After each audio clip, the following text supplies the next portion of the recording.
When World War II ended in 1945, the guns finally fell silent, but the weapons themselves didn't simply vanish. Across Europe, Asia, Africa, and the Pacific, millions of rifles, machine guns, tanks, artillery pieces, and stockpiles of ammunition lay scattered across battlefields, bunkers, and abandoned bases. They were the leftovers of the largest conflict in human history, and they represented both a danger and an opportunity. Some were still in the hands of retreating armies. Others had been dropped or discarded in the chaos of surrender. For civilians and soldiers alike, the war's end raised a new and pressing question. What happens to all of this now?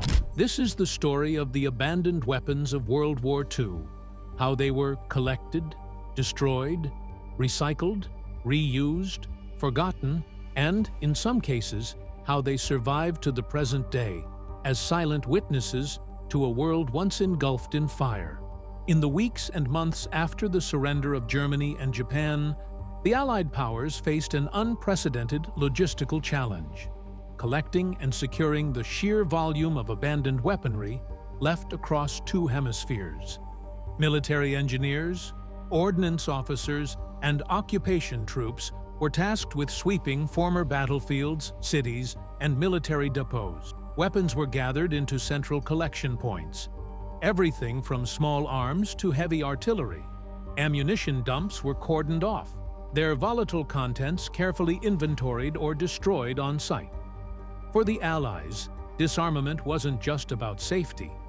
It was also about preventing future wars. In Germany and Japan, strict demilitarization programs meant that nearly all military hardware was confiscated. Tanks, aircraft, and artillery pieces were dismantled or disabled beyond repair. Small arms often met different fates. Some were kept for study or training purposes by occupying forces. Others were stockpiled for redistribution to friendly governments or police forces in occupied territories. The process was far from perfect. In remote areas, especially in the Pacific Islands and rural Eastern Europe, weapons caches were missed entirely. Soldiers sometimes hid equipment rather than surrender it, either as trophies or as a hedge against uncertain political futures. By late 1946, millions of tons of captured or surrendered weapons had been catalogued, destroyed, or repurposed.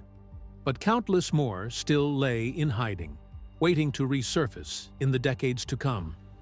For much of the world, the end of World War II was followed by a desperate need to rebuild cities, infrastructure, and economies.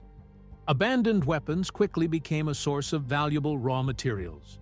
Tanks, trucks, and artillery pieces were stripped down for their steel, copper, and aluminum.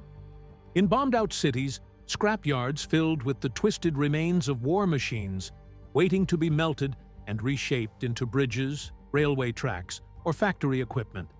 Even warships were dismantled, their armor plating turned into building materials. Public scrap drives became a common sight. In Britain, Germany, and Japan, children and adults alike participated in collecting smaller wartime debris for recycling. Governments promoted the effort not only as a way to clear dangerous remnants, but also as a symbolic transformation, turning tools of destruction into tools of recovery. Not everything was reusable. Ammunition too degraded or unstable for storage was destroyed in massive controlled detonations. In some cases, stockpiles were loaded onto old ships and deliberately sunk at sea, thought at the time to be a safe disposal method. While this post-war recycling reduced the visible presence of military hardware, it also erased countless artifacts of the conflict. The majority of tanks and guns that once roared across battlefields simply disappeared into the furnaces of peacetime industry. Not all abandoned weapons were scrapped. In many cases, they were seen as valuable assets in a rapidly changing world. The Cold War was beginning, colonial empires were dissolving, and new nations and new conflicts were emerging. Surplus World War II rifles, pistols, and machine guns often found their way into the hands of newly formed police forces or military units.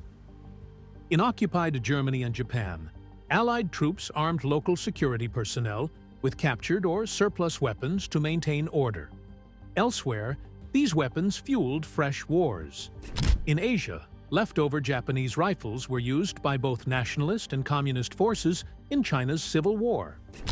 In the Middle East, surplus British and German small arms turned up in the 1948 Arab-Israeli War. Across Africa, old Italian and German equipment from the North African Campaign appeared in post-war independence struggles. The US and Soviet Union both used captured enemy technology for their own purposes. The Soviets supplied reconditioned German Panzerfausts and MG-34 machine guns to Allied communist movements. The Americans shipped surplus M1 Garands, Thompson submachine guns, and even tanks to friendly governments from South America to Southeast Asia. This redistribution meant that weapons designed for the battlefields of 1939 to 1945 were still killing decades later. In some conflicts, like the Vietnam War, World War II-era firearms fought alongside far more modern weaponry. For all the efforts at disarmament in 1945, the reality was that many abandoned weapons didn't mark the end of their service. They simply found new owners and new wars to fight. While many weapons were officially collected or repurposed, countless others were simply abandoned where they lay. In the chaos of retreat or surrender, soldiers dumped rifles into rivers, buried ammunition crates, or left heavy equipment in forests and fields. In the Pacific, entire Japanese supply depots were swallowed by jungle growth. On remote islands, rusting anti-aircraft guns and mortar tubes still stand where they were last fired. In Europe, hidden caches, some deliberately concealed by resistance fighters or retreating troops, have been uncovered decades later by farmers, hikers, or construction crews. Some of these finds are harmless relics, others remain deadly. Even today, unexploded ordnance from World War II continues to surface in France, Belgium, and Germany, requiring bomb disposal teams to safely remove it. There are also more mysterious cases. Sealed bunkers discovered with pristine rifles, pistols, and even tanks, untouched since 1945. These forgotten stockpiles offer rare glimpses into the war's final days and remind us how much of its physical legacy still lies hidden beneath soil and stone. The disposal and survival of World War II weapons left a legacy that still shapes landscapes and memories today. Environmentally, the war's leftovers have caused lasting problems. Dumped munitions at sea have corroded over decades, leaking chemicals into the water. On land, buried ammunition can leach heavy metals and explosives into the soil, posing risks to agriculture and groundwater. Culturally, some communities have chosen to preserve abandoned weapons as monuments. In small European towns, a tank left behind in 1945 might sit on a plinth in the town square, a silent reminder of liberation or sacrifice. Museums around the world display captured rifles, artillery pieces, and even entire aircraft, turning once deadly tools into educational artifacts. Yet the line between relic and hazard remains thin. In some rural areas, children have stumbled across rusted grenades or shells while playing, not realizing the danger. The physical remains of World War II are therefore both a heritage to be remembered and a hazard to be managed, a dual legacy that persists nearly 80 years after the guns fell silent. When the Second World War ended, the world was left not only with the scars of conflict, but with mountains of weaponry, each piece carrying the memory of the battles it fought. Some were dismantled and melted into the raw materials of peacetime. Others found their way into new armies and new wars.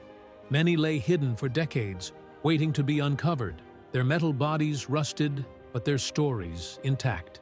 These abandoned weapons remind us that the end of a war is rarely the end of its tools.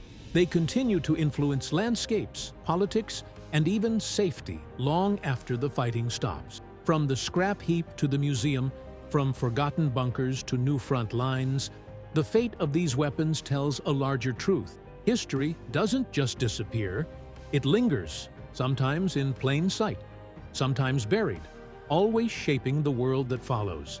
If you enjoyed this video, make sure to subscribe and turn on notifications. There's much more history waiting to be uncovered.